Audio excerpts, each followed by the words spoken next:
जगत गुरु है, जिन्होंने संपूर्ण ब्रह्मांड में, संपूर्ण विश्व में शिष्य और गुरु की परिभाषा को सामने लाया। एक श्रेष्ठ वक्ता देवादिदेव महादेव और एक श्रेष्ठ श्रोता भी देवादिदेव महादेव। वक्ता भी शिव है, श्रोता भी शिव है।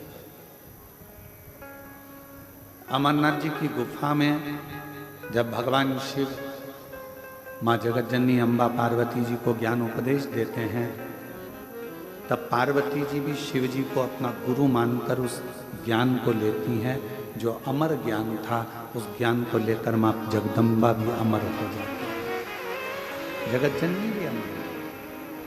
हमने कथा के 5 दिन की कथा में तृतीय दिवस में कहा था कि घर में जो बुजुर्ग हैं, बड़े हैं, घर में पति है, घर में कोई वृद्ध अवस्थावान है जिसने अपनी पूरी जिंदगी संघर्ष के साथ आगे बढ़ने में निकाली, वो भी आपका गुरु है, वो भी आपका गुरु है। जिस शिक्षक ने आपको स्कूल में पढ़ाया, जिस शिक्षक ने आपकी कलम को चलाना सिखाया, वो शिक्षक भी एक बहुत बड़ी भूमिका गुरु की रखता है।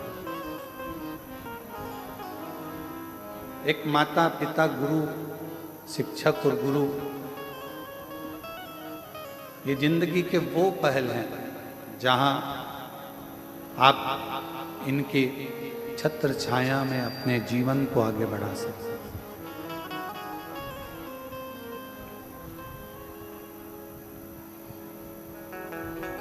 और बचपन खेल में खोया, जवानी नींद भर सोया, बुढ़ापा देख कर रोया, सिराने मौत हंसती है। हमारा बचपन, दुनिया कहती है कि माता की गोद में निकला, पर माता के संस्कारों में हमारा बचपन निकला। दुनिया के लोग कहते हैं कि जवानी भोग और विलास में निकाली, परंतु हमारी जो कर्मठ शिव का भक्त होता है, जो संस्कारों में डूबा हुआ होता है, उसकी जवानी अवस्था भी अपने पिता के बतलाए मार्ग पर निकलती है।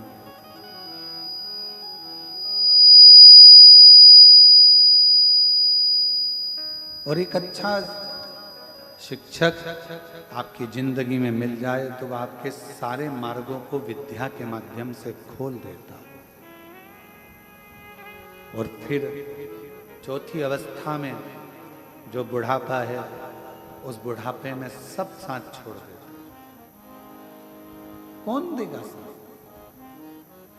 जिन बच्चों को हमने पाल पोस कर बड़ा करा, उन बच्चों के पास भी हमारे पास बैठने का समय नहीं है।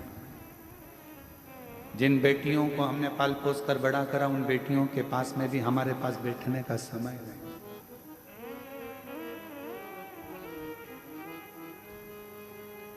लोग अपने अपने घरों में अपनी अपनी पत्नी से, अपने परिवार से, कुटुंब से फोन पर बात करेंगे, पर बुजुर्ग से बात करने वाला कोई नहीं। तब उस जगह पर जब आपकी वृद्ध अवस्था आएगी, तब चौथे नंबर का जो गुरु होता है, जिसने आपको परमात्मा से जोड़ा होता है, जिसने आपको वेद पुराण से जोड़ा होता है, जिसने आपको शिव महापुराण से, भागवत पुराण से, रामायण से, गीता से जोड़ा हुआ होता है, वो सतगुरु आपके बुढ़ापे में आपको मंत्र के बल से इतनी शांति प्रदान कर देता है कि संसार के लोगों की नहीं, फिर परमात्मा की ही स्मरण।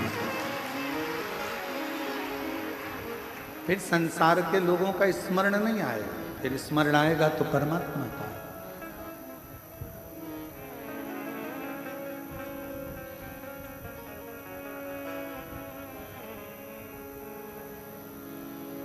कोई स्मरण कराए,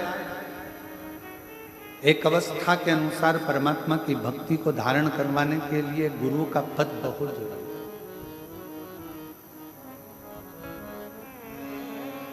और फिर निवेदन करेंगे, आज गुरु पूर्णिमा है, आप लोग टीवी के माध्यम से आज व्यास पूर्णिमा गुरु पूर्णिमा महोत्सव में मना रहे हो। मान लो तुम्हारा भी कोई गुरु नहीं है ना, तो आज ही एक निर्णय करना और अपने घर में या शिवालय नज़दीक में मंदिर हो वहाँ थोड़ा सा जल चढ़ाकर श्री शिवाय नमस्तुभ्यम बोलकर शंकर जी को अपना गुरु बना लेना। शिव को और भगवान देवादिदेव महादेव को जब हमने अपना गुरु बना लिया तो हमारा ये जन्म और वो जन्म, जितने भी जन्म अगर मान लो कहीं होता है, कभी कभी हो सकता है कि कर्म भोग के कारण फिर हमारा जन्म हो जाए, परंतु आप चिंता मत करो, आपका दूसरा जन्म नहीं होने वाला, क्योंकि आपने शिव महापुराण की कथा बहुत सुनी है।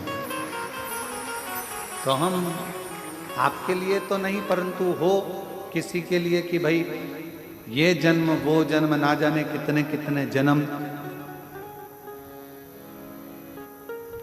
जो इस मृत्यु लोक में आप और हमको मिले। जब ये जन्म और वो जन्म मृत्यु लोक में जितने जितने जन्म आपको और हमको मिले हैं, उन सारे जन्म और भी अगर कोई मिलेंगे तो ये निश्चित है, अगर एक बार देवादिदेव महादेव आपका गुरु बन गया तो किसी जन्म में तुम्हें भटकना नहीं। और मैंने तेरे ही भरोसे बाबा, तेरे ही भरोसे हवा विच उड़ती जावांगी बाबा, डोर तो छड़ी ना में कटी जावांगी। भोले मैं तेरी पतन शंभू, मैं तेरी पतन हवा विच उड़ती जावांगी बाबा, डोर तो छड़ी ना में कटी जावांगी। शिव गुरु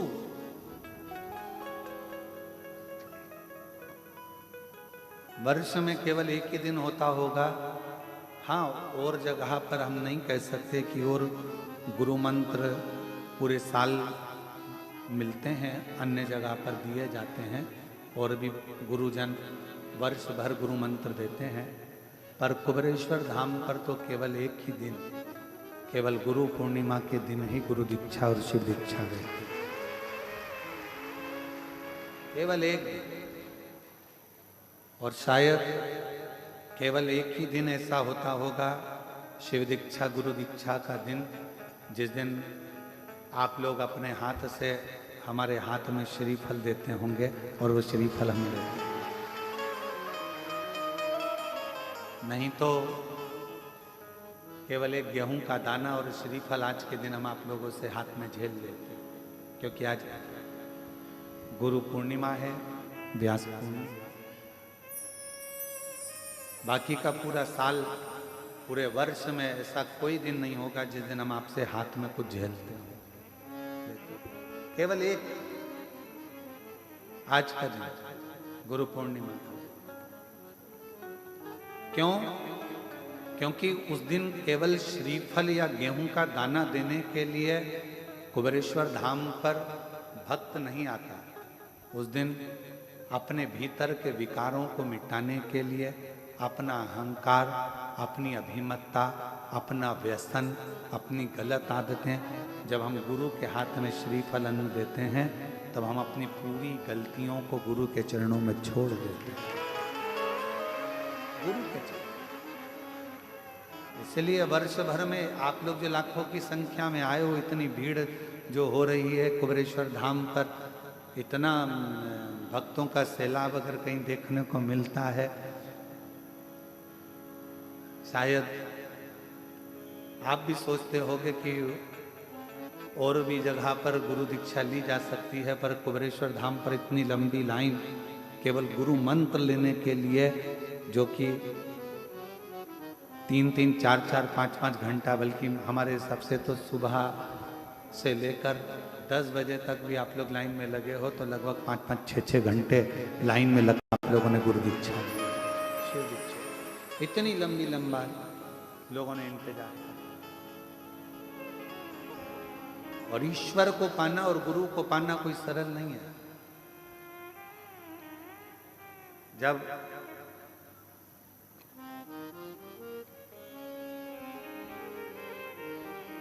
नामदेव जी महाराज गुरु दीक्षा लेने के लिए गए,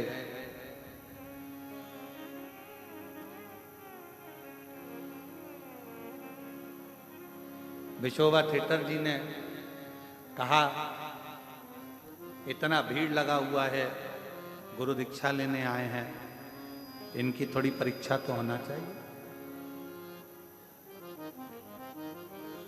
देव एक एक धर कर सबको।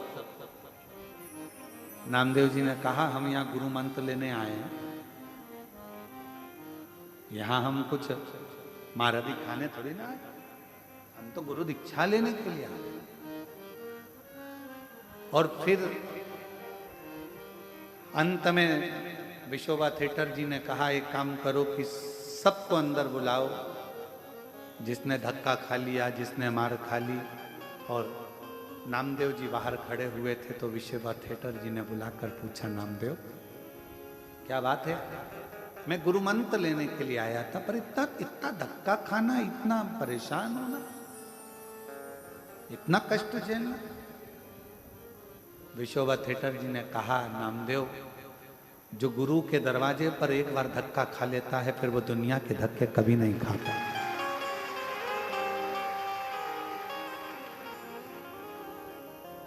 एक बार गुरु जिसको तपा लेता है, गुरु का दरवाजा अगर कोई पहुंचा और अरे हमको जल्दी जाना है, हमको ये करना है, और मालूम पड़े देरी में देरी, धक्का, लाइन लगी है, बहुत इंतजार हो रहा है, अब मंत्र मिलेगा, गुरु चरण का दर्शन मिलेगा, गुरु पाद का दर्शन मिलेगा, कुछ और इंतजार करते रहे। फिर भीड़ भड़का धक्का। जिसने गुरु के सम्मुख में, गुरु के दरवाजे का, गुरु द्वारे का एक बार गुरु के दरवाजे का धक्का खा लिया, फिर उसे संसार में कोई पैदा नहीं हुआ जो धक्का दे दे, क्योंकि गुरु के दरवाजे से मजबूत हुआ।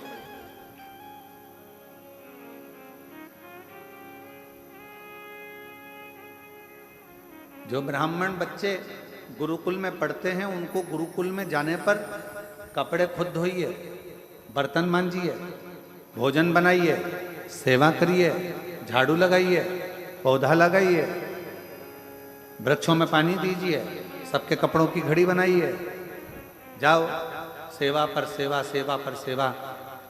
शिष्य से, ब्राह्मण बच्चों से जो गुरुकुल में रहते हैं उनसे गुरुजी करवाते। क्यों? क्योंकि गुरु के दरवाजे पर आया है तो थोड़ा धक्का खा लेगा। गुरु के दरवाजे पर आकर अगर मेहनत कर ली है, गुरु के दरवाजे पर आकर अगर सेवा कर ली है, तो निश्चित है कि ये दुनिया में बहुत आगे बढ़ जाएगा। इसको कोई रोकने वाला नहीं, इसको कोई रोकेगा नहीं, ये निश्चित। और गुरु ऐसी चलाओ मेरी कार, जहाँ मैं बैठा हो शिव सरकार। भोले सी मेरे बाबा, हे गुरु, इस जीवन में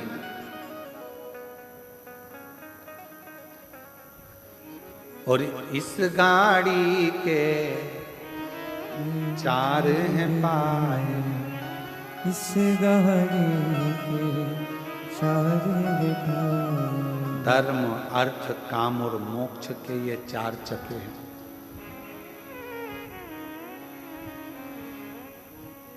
और एक बात और स्मरण में रखो, गुरु को समझना और गुरु को परखना दोनों बड़ा भारी है। दुर्वासा बाबा पहुंच गए द्वारकाधीश के दरवाजे पर, आवाज लगाई, मुझे कोई मेहमान रख लो, मुझे कोई गुरु मेहमान रखो, मुझे अपने घर में अतिथि रखो। सूचना मिली द्वारकाधीश को कि गुरुजी आए, दुर्वासा ऋषि आए, और हमारे द्वारकापुरी में आवाज लगा रहे हैं कि गुरु मनाओ, मेहमान रखो, मेहमान रखो, मेहमान रखो। मुझे अपने घर में कोई मुझे मेहमान बना लो, कोई मुझे अतिथि बना लो, और कोई गुरुजी कोई अपने घर में बुलाने को तैयार नहीं। क्यों? क्योंकि दुर्वासा बाबा को क्रोध बहुत आता था, और क्रोध आता था तो वो श्राप दे देते थे। अब सूचना मिली द्वारकाधीश के पास में कि दुर्वासा ऋषि आए हैं और वो कह रहे हैं कि मेरे को कोई अतिथि रख लो, मेहमान रख लो। द्वारकाधीश राजा भगवान कृष्ण ने हाथ जोड़कर मन में विचार करा, अपनी नगरी में गुरु आया, श्राप देगा तो भी स्वीकार होगा, चलो चलकर बनाते हैं। पहुंचे, प्रणाम किया, हाथ जोड़ा, नमन किया। आप हमारे अतिथि बन जाओ, आप हमारे मेहमान बन जाओ। दुर्वासा जी ने कहा, तुम मुझे मेहमान तो बना रहे हो, पर मेरी बात मानना पड़ेगी, हम तुम्हारी बात मानेंगे, चलो मानो मेहमान। तुम मुझे जानते हो ना, मेरे को क्या पसंद है क्या, हम सब जानते हैं, आप चलो मेहमान बनो। दुर्वासा बाबा मेहमान बन गए। दुर्वासा ऋषि कभी तो रसगुल्ला खाने को मांगे, कभी गुलाब जामुन मांगे। द्वारकाधीश बाबा ने अपनी नगरी में भंडारियों को सूचना कर दी कि जब तक दुर्वासा ऋषि द्वारका में रहें तब तक 56 तरह का भोजन बनाकर तैयार रखना। इसलिए द्वारकापुरी में आज भी 56 तरह का भोजन प्रतिदिन बाबा की उस अविरल धारा में बनता रहता है, और 56 भोग द्वारकानाथ को लगता है। और मैं द्वारकाधीश पुरी के सभी विद्वत ब्राह्मणों के पावन चरणों को नमन करता हूं, उन पुजारियों को नमन करता हूं, उन पंडाओं को नमन करता हूं जो द्वारकाधीश की सेवा में, दाऊ दादा की सेवा में दिन रात लगे रहते हैं, और प्रतिदिन बाबा द्वारकानाथ को 56 भोग लगाते रहते हैं। ऐसे ब्राह्मणों को, ऐसे पंडाओं को, ऐसे द्वारकाधीश के पुजारियों को, ऐसे पंडाओं को नमन करता। अब द्वारकाधीश के पवित्र भूमि पर तो रोज 56 भोग बने।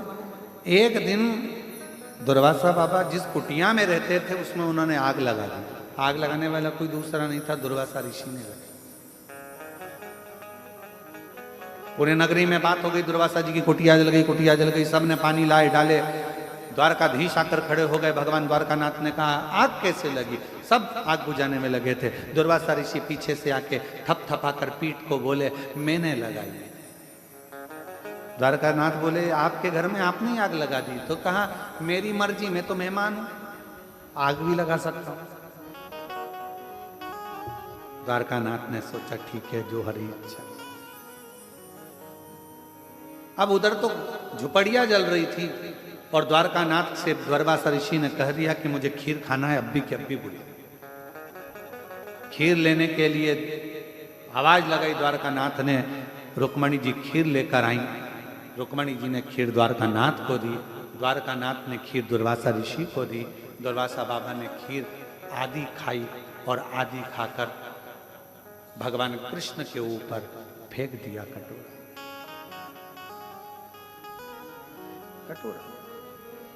और जो खीर का कटोरा द्वारकानाथ के ऊपर दिया, देते से ही कहा कि इस खीर को पूरे शरीर पर लगा लो। द्वारकाधीश ने पूरे शरीर पर खीर लगा ली। रुक्मणी जी को हंसी आ गई, ऐसा मेहमान किस काम का जिसने तुम्हारी ही दशा बिगाड़ दी। दुर्वासा बाबा को क्रोध आ गया और द्वारकानाथ जी से कहा,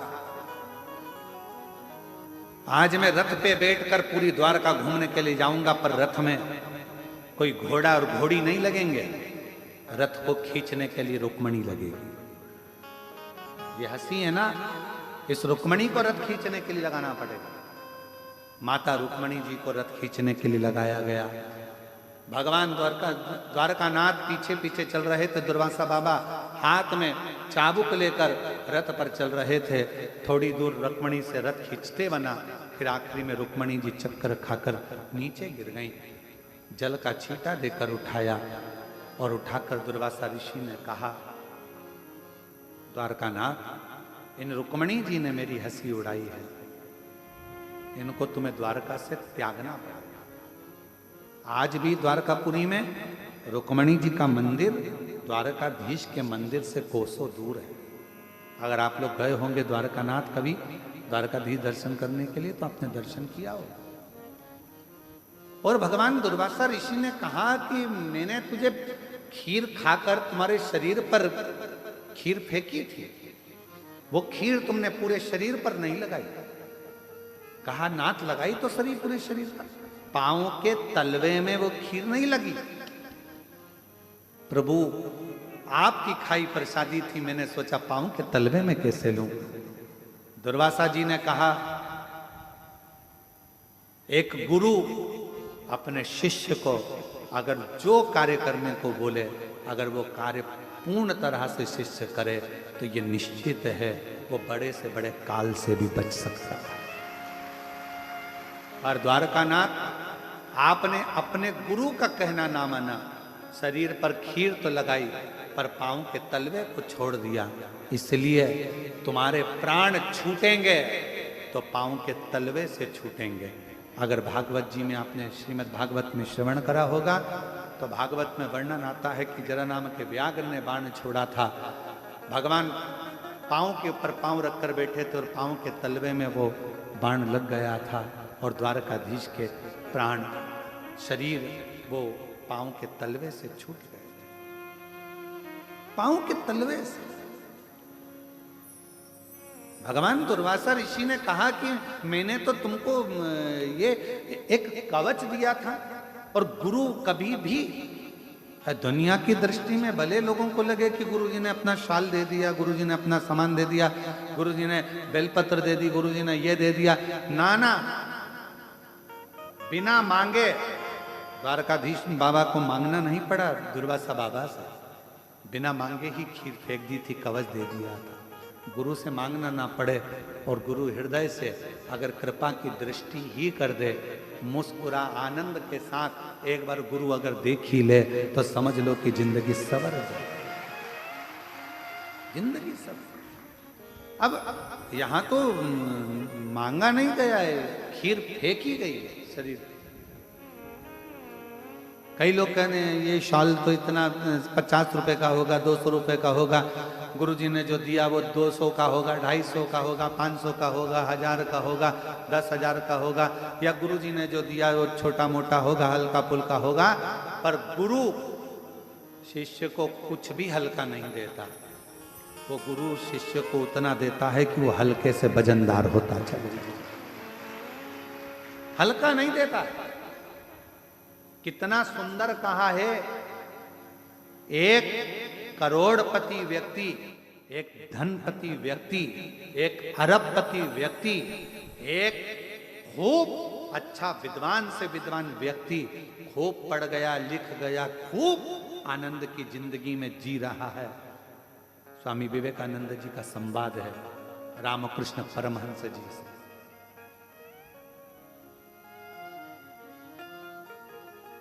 आपकी दृष्टि में स्वामी विवेकानंद जी ने रामकृष्ण परमहंस जी से पूछा, आपकी दृष्टि में बहुत पढ़ा लिखा व्यक्ति, बहुत विद्वान व्यक्ति कौन है? रामकृष्ण परमहंस जी ने उसी समय पर कह दिया, हमारे लिए तो केवल शून्य, शून्य। हाँ, कोई बड़े ओहदे पर जाकर बैठ गया, बहुत बड़े पद पर जाकर बैठ गया, तो रामकृष्ण परमहंस जी कहते हैं हमारे लिए शून्य। तो आपके लिए श्रेष्ठ कौन है? रामकृष्ण परमहंस जी ने कहा, जो ऊंचे से ऊंचे ओहदे पर भी जाकर बैठ जाए और अपनी जिंदगी में एक बार किसी गुरु की शरण में बैठकर गुरु मंत्र ले ले तो समझ लो वो दुनिया का सबसे श्रेष्ठ है। गुरु दीक्षा। आप कितने बड़े इंजीनियर बन गए, डॉक्टर बन गए, कलेक्टर बन गए, आईएएस ऑफिसर बन गए, आप मिनिस्टर बन गए, मंत्री बन गए, आप कितने बड़े अभी पद अधिकारी बन गए, आपके पास में आगे पीछे कितनी भी फोर्स लगी हो, पर यदि आपके पास में आपका गुरु का मंत्र नहीं है तो ये सारी जो डिग्रियां हैं, ये डिग्रियां तो केवल पृथ्वी तक चलेगी, पर गुरु मंत्र की एक छाप इस कलेजे में, इस शरीर में, इस मन में लग गई तो वो डिग्री वहां तक चलेगी। वो डिग्री है। गुरु मंत्र केवल मंत्र नहीं है, गुरु दीक्षा केवल दीक्षा नहीं है, गुरु ने आपके ऊपर छाप लगा दी है कि तू अब शिव का हो गया, शंकर का हो गया, शिव का, तुझे कोई मिटा नहीं सकता। तुम लोग सब बाहर से आए हो, अरे बोलो तो जम के, ठीक है। अगर बाहर से आए हो तो यहां से जाते जाते आप लोग रोड पे से जब चलो तो देखना पेड़ों के ऊपर सफेद कलर पुता रहता है। जंगल में कहीं जाओगे तो पेड़ों के ऊपर रास्ते रास्ते में सफेद कलर थोड़ा थोड़ा सा पट्टा होता रहता है। क्यों पुता रहता है? क्योंकि वन विभाग वालों ने कह दिया ये पेड़ सरकारी है।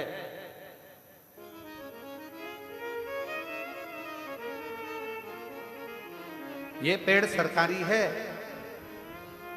ये पेड़ गवर्नमेंट का है, इस पेड़ को कोई काट नहीं सकता है। अब जरा विचार करिएगा, सफेद पट्टा पेड़ पर लगा तो पेड़ को काटने की किसी की हिम्मत नहीं हुई। उसी तरह गुरु पूर्णिमा के दिन जब गुरु दीक्षा का मंत्र कानों में पड़ जाता है तो किसी की हिम्मत नहीं कि तुमको मिटा सके। हमारे बीच में जय जय श्री राधे। हमारे बीच में इस क्षेत्र के विधायक महोदय और मध्य प्रदेश शासन के राजस्व मंत्री श्री करण सिंह वर्मा जी का आगमन हुआ। एक बार जोरदार ताली बजाकर स्वागत करें। साथ में वरिष्ठ भाजपा नेता सन्नी महाजन जी भी पधारे, एक बार उनके लिए भी जोरदार ताली बजाकर स्वागत करें। बाबा की भक्ति में हमेशा आदरणीय मंत्री जी लीन रहते हैं, हमेशा भोलेनाथ की भक्ति में तत्पर रहते हैं और बड़े ही सहज और सरल स्वभाव के धनी हैं आदरणीय मंत्री जी।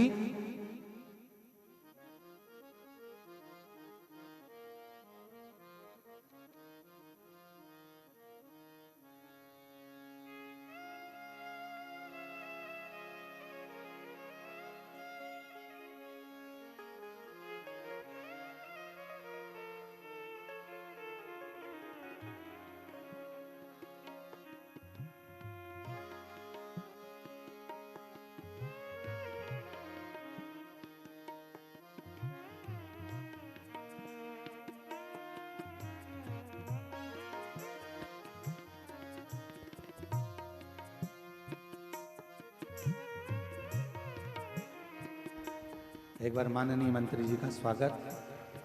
राजस्व मंत्री मध्य प्रदेश शासन माननीय श्री करण सिंह जी वर्मा हमारे बीच में पधारे। एक बार जोरदार ताली बजाकर स्वागत है। शिव कथा कह रही है। जिस वृक्ष पर एक सफेद कलर का पट्टा लग जाता है उस वृक्ष को फिर कोई काटता नहीं। क्यों? क्योंकि वो गवर्नमेंट का पट्टा लग गया। उसी तरह गुरु पूर्णिमा के दिन अगर गुरु दीक्षा का एक बार मंत्र कानों में चला जाता है फिर किसी की सामर्थ्यता नहीं कि कोई तुम्हें मिटा सके।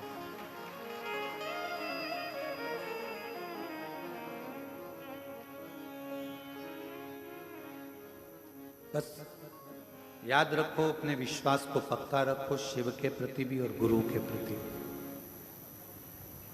कोई कितना भी कहे, भगवान देवाधिदेव महादेव की कोई निंदा करे, कोई अपशब्द बोले, कोई गुरु की निंदा करे, कोई अपशब्द बोले, अपना मन पक्का रखना, मेरा गुरु और मेरा शिव कभी भी दूसरे का बुरा नहीं कर सकता। ये मेरा दिल और मेरा विश्वास और मेरा मन।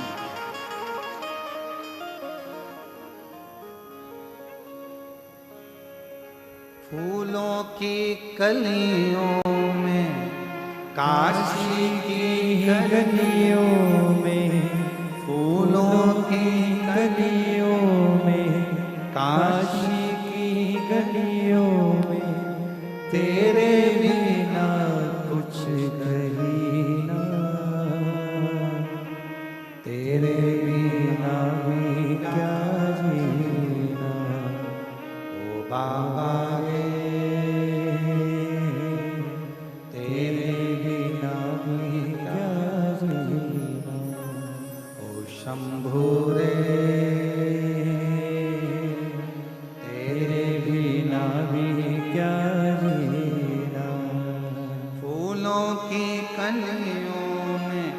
काशी की गलियों में, फूलों में गलियों में, काशी की गलियों में, तेरे बिना कुछ कहीं ना,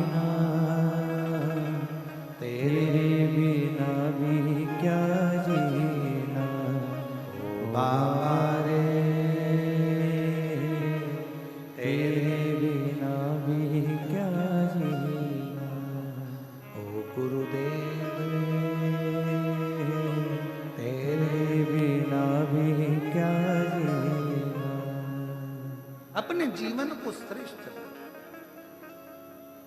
और गुरु दुर्वासा बाबा ने जैसे खीर दी शरीर पर लगाई, वो खीर दुनिया की दृष्टि में खीर थी, केवल दुनिया की दृष्टि में वो खीर है, पर मेरे दुर्वासा जी ने खीर नहीं दी थी। मेरे गुरु बाबा ने तो कवच दिया था, उस कवच को धारण करना था। और गुरु अगर कोई चीज दे दे तो समझ लेना कि वो करोड़ों की है, वो कवच के रूप में हमारी जिंदगी में कहीं ना कहीं हमको बचा ले, ऐसे देता ही नहीं।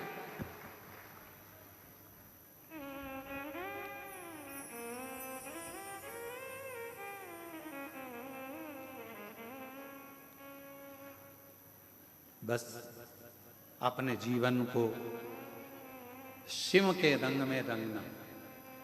अब एक बार हमने ये बात कह दी थी कि अपने जीवन को शंकर के रंग में रंगना, तो लोगों ने पूछा शिव जी का रंग कौन सा?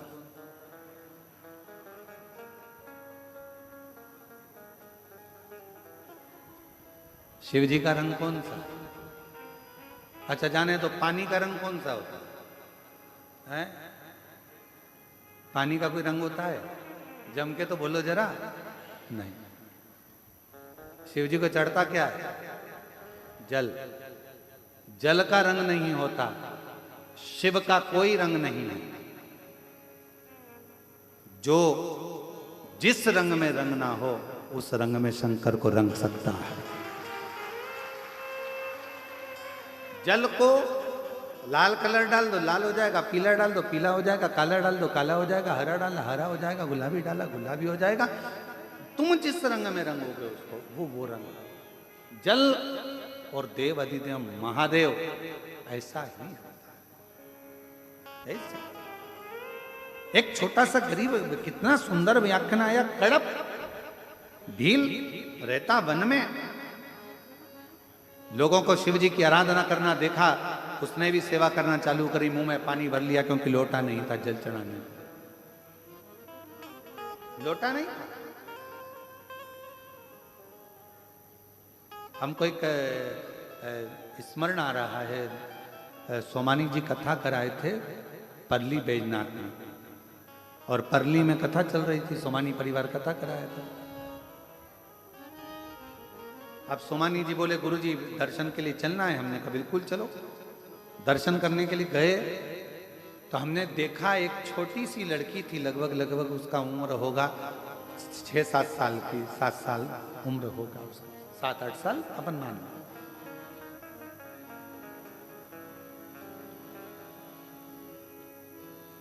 सब हाथ में दूध और जल लेकर खड़े थे उस बाबा देव अधिदेव महादेव परली श्री बैजनाथ जी को चढ़ाने के लिए। सब खड़े थे।